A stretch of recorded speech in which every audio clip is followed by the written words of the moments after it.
starting to do. You know, not throwing any blame on Bo, but that drop kind of seemed to make the offense stutter for 2 or 3 drives. Are drops something that you're still concerned about? Maybe not as bad as they were last year. Yeah. But there's still times when guys are getting 2 hands on the ball and just not completing it. Well, you know, I don't think I'm concerned about it because I think we did a lot better job, other than a couple plays last game, of making those contested plays down the field. We have started off the game very fast, which has been awesome as far as scoring points. But yeah, we were obviously wanting to get that touchdown right there, and it should have been a touchdown. You know, it should have been 7-0 off the bat, but you know that's going to happen. And I got a ton of confidence in Bo because he's just such a professional, and he's a guy that comes to work every single day, and I really believe that he can put stuff behind him very quickly too. So I don't drops are not a concern. They were maybe, like you said, last year, and even early on this season, you know, we weren't making some plays down the field, and then got better and better, you know, as the year went on. So I feel like we're in a pretty good spot. You know, I think that's the name of the game, though. Like this is an offense that can be very, very explosive if we're making those plays. And if DJ or the quarterback are making those throws and giving those guys an opportunity to make the plays, then we can be really successful. And so I think we missed a little bit of that on Saturday, which made us, you know, sputter a little bit on a couple of those drives. So, you know, that's kind of where we're at there. Go ahead. This may sound like a weird question. You're good sometimes on first down, great on third down. Second down kind of seems to be the bugaboo down right now. What can you kind of tie that into, and what are you seeing on second down? Yeah, I think, you know, number one, you know, on second down, when we have a second and long situation, you know, the general rule of thumb is, man, let's try to get half those yards back so that we get a third and manageable situation. And like you said, you know, right now, second down is something that we got to do a little bit better job as far as calling it, and then also just executing on second down to get into that third down and medium and or short, or get a first down, you know. And we just have been not quite as consistent in that situation. Like you said, on first down, we've been pretty good as far as getting our +4 and keeping us on schedule. So, you know, that's something that we're going to make sure we identify and continue to work on. 6 games in, what's your assessment of the running game, the big picture, Yeah. and where's that relative to the ceiling that you sort of see for this? Yeah, I believe that we're in a pretty good spot in the running game. I think that, you know, this past week, you know, fortunately, you know, we made some big plays when we needed to in the running game, and some of them came from DJ, and that's kind of what I told the team afterwards is we got to find ways. We continue to find ways to be productive in different ways, not just throwing the ball, not just running the ball, not just running with our running backs, but also with our quarterbacks. And so I think that just makes us even harder to defend when you have multiple ways of attacking somebody. You know, there's obviously corrections and things to improve on in both the running and passing game. And I feel like our offensive line is really getting better in a lot of areas in the run game. We missed a few things on Saturday that kind of slowed us down in the run game up front. But I can never I'm very, very pleased with the toughness and the grit that those guys up front have, and heck, our running backs, you know, run the heck out of the ball, and they run hard. And so I feel like there's always improvement, no doubt. But I do feel like we're blessed in the way that we can do it in different ways. And I think DJ has helped the running game just by gaining an extra hat and by feeling super confident as a runner this year compared to last year, which we were lacking. What do you think it shows when DJ, who made an early mistake in the first quarter with that interception, rebound and be able to go for 3 touchdowns? Yeah, I mean, it just comes back to his confidence level and my confidence level in him, really. I mean, I didn't think twice about it. I mean, obviously it was a very poor decision on the interception, just throw the ball away and live to play another down.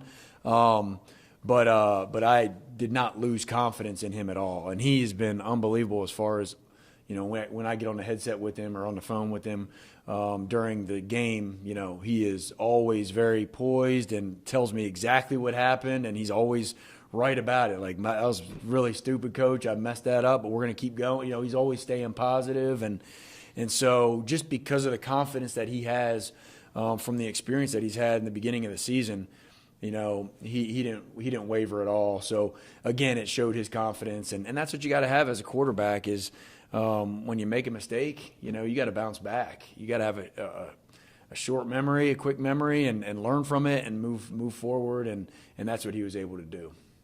Which seems confident to us, but do you think that play last year would have lingered longer than it did this year? Yeah, I mean, it very well could have because of the confidence, you know, and you know, this year, man, the supporting cast is just playing so much better around him too. So he doesn't feel like he has to be a superhero or feel like he has to push too hard or try to do things that he's not capable of doing. And so I think he's just confident in the space that he's in right now because everybody around him is playing well and he has confidence in those people. How does Kobe being out change things for you? Yeah, you know, we miss Kobe. I mean, he's done an amazing job this year for us, and you know, he's a guy that has a ton of experience. He's a guy that's a really good leader on our football team, and so you know, him being out, you know, definitely, you know, affected us a little bit just because of his presence is usually very, very good, and so we're anxious that, you know, I know he's doing well recovery-wise, and he's going to be back soon enough. And matter of fact, I just texted him a few minutes ago and just excited about him getting back out there pretty soon. Just probably more carries for the big two for us. Yeah, yes, yeah. And those guys, Shipley and Maffa, man, have done a great job, and I feel a ton of confidence in those guys. Talk about DJ being a more confident runner. How does that translate? Is that just in terms of him being willing to pull it more and run, or is it just the way he's running with the ball? Yeah, I think both. I think he's looking for more opportunities to run. I think he likes to run. He's given suggestions on, you know, what he feels could be working in the run game, whether it's to him or to the backs. But yeah, I think he's just, first off, he feels more explosive. I know we talked about it a bunch at the beginning of the season, but just his losing some of that weight and then just getting healthy with his knee has allowed him to just have a lot of confidence with his explosiveness. And in some of those read situations where he's reading an end or somebody on defense, you know, he feels a little bit more confident in pulling it and making a play. And obviously on some of the draw plays, like the one at the end of the game where he ran for 40, should have been 60, I guess, or 55. But man, he looked faster. He's just more explosive, and so that confidence factor is a big part of that. So you put a fist pound and said, "Wow," when you heard it was 40. Yeah. Why were you so excited? I was just messing with it. I mean, I just was excited for him because it was a great run. It was a big boost for that drive. You know, we needed that on third down, and it was something that just kind of helped give our guys even more confidence to finish that drive. There was one play there Saturday night where Blake Miller was pulling, and he got there really fast and then obliterated some poor linebacker. Yeah. And then there was another play where it was just puts him on the ground. Where does he grade right now among some of these guys? Because he's like somebody that's really starting to. Yeah, there's no question that he, like a lot of freshmen, you know, the more experience you get, the more you're just going to keep learning and getting better. And he's a very coachable kid. And we all know how tough he is and how physical he is. And, I mean, he's a nasty kid. And so that helps big time. And so he's just feeling more confident, you know. He had a couple mistakes in the run game and inside zone this past week that he needs to correct. But, man, other than that, he's just – a great presence on the field, loves to play. You should see him whenever DJ ran the long one, that 40-yard run. I mean, he's hauling it right behind him, and the kid can run too. So I just got a ton of confidence in him right now and just how he's progressing and how he continues to critique himself and also just be coachable and learning from those mistakes. Is that home for him now? That's where he'll play all 4 years? I mean, it's hard to say all 4 years, but yeah, I mean, he's really honing into that position, and I feel like he's definitely. I mean, he's a guy that, you know, potentially could be a multiple position guy too. You know, whether you move him to left keep him at right. I don't know, but he's going to gain more and more confident at that position. Of course, as a freshman, you don't want to move guys too much. But the more knowledge he gets, the more valuable he becomes. And like we've had our linemen in the past learn, multiple positions, which makes them more valuable. Can you describe how much of an impact it makes to have such a talented tight end room? Oh, man, it's a huge impact. Just being able to have a room of talented guys, committed guys, hard-nosed, tough guys, all of them have done a great job with how tough they are, and just really learning and understanding the big picture of our offense has allowed us to utilize them in a lot of different ways, and not just being in-the-box players, but being out-of-the-box players and having multiple tight ends on the field in different spots. Has given me a ton of confidence, and this offense a ton of confidence. And then on top of that, just making plays, both in the run game and in the pass game. And that's what makes that room so special, is there's guys in that room that can do both. You look at Davis Allen, and, he's as good of a blocker as we've had here since I've been here for 8 years, and a really, really reliable, very good receiver as well. We saw that several times this year already. And then Brenningstool brings that factor too, as a great receiver, and also is getting better and better each week as a guy that has shown toughness and been able to run block as well. So when you got guys in the room that can do both things and also understand it and understand the big picture, man, you're able to really be as creative as you possibly can.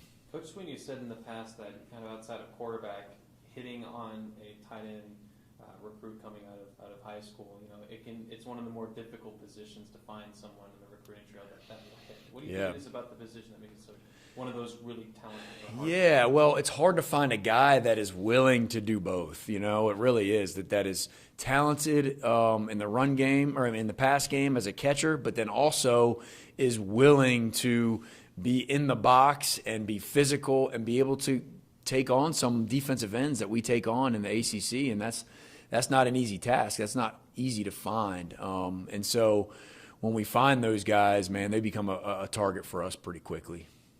That last drive was as crisp as it was all night. How do you bottle that up? Yeah. And make it go for 4 quarters? Yeah, that's a great question. I wish we could do that every single time. I kind of told the team a similar thing at the end of the game, like, hey, I wish life was easy. I wish every game would go really, really smooth. But then guess what? We wouldn't learn a lot of lessons, right? So I think it's very important for us to bottle those type of drives up.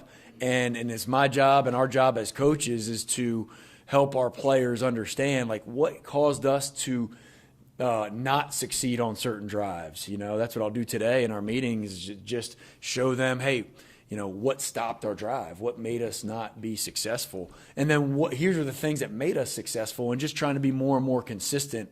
But the majority of the time, this year when we were not successful is honestly not what the defense did. It's something that we didn't do offensively, or we didn't execute because of one guy or two guys not doing their job. And so obviously this is an ultimate team sport, and we got to make sure everybody's on the same page at all times, and that's what it's going to take as you go down the stretch. And as we get higher on the mountain, man, it's going to get tougher and tougher, and so we got to do a good job of being a little bit more consistent. Got time for about one or two from Zoom, if anybody has any. Coach Trevor from CTigers.com. Florida State has a bunch of dudes on defense, but how much of a problem is Burt, number 5?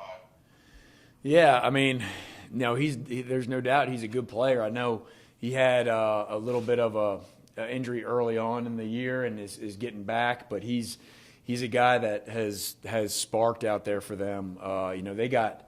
They roll with 4, 5, or 6 defensive ends that all can play, and they're all twitchy, athletic. Your typical Florida State defense that has a ton of athletes out there, and so he's a really good player, and he makes plays all over the field. So we obviously are going to have to do a good job of executing and do a good job of everybody being on the same page. But there's no doubt he's a guy that's one of their top guys on defense. Looks like we had one more, Anna. Hey, Coach Reuters, Anna. You mentioned previously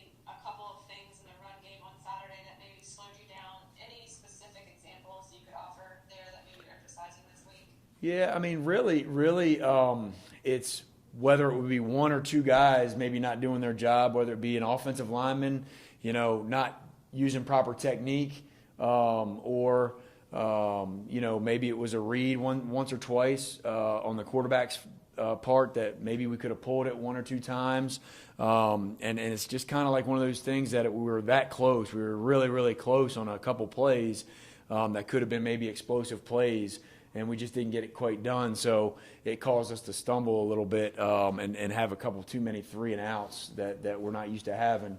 So just really the execution piece of everybody doing their job, in the run game and in the pass game. I mean, the same type of thing happened in the pass game too, a couple of the third downs, whether it was an MA by somebody, missed assignment, or, just somebody not doing their job like they need to do. That's what kind of stumbled a little bit for some of those drives. All right, we have Coach Mike Reed joining us now. Thank Coach. y'all.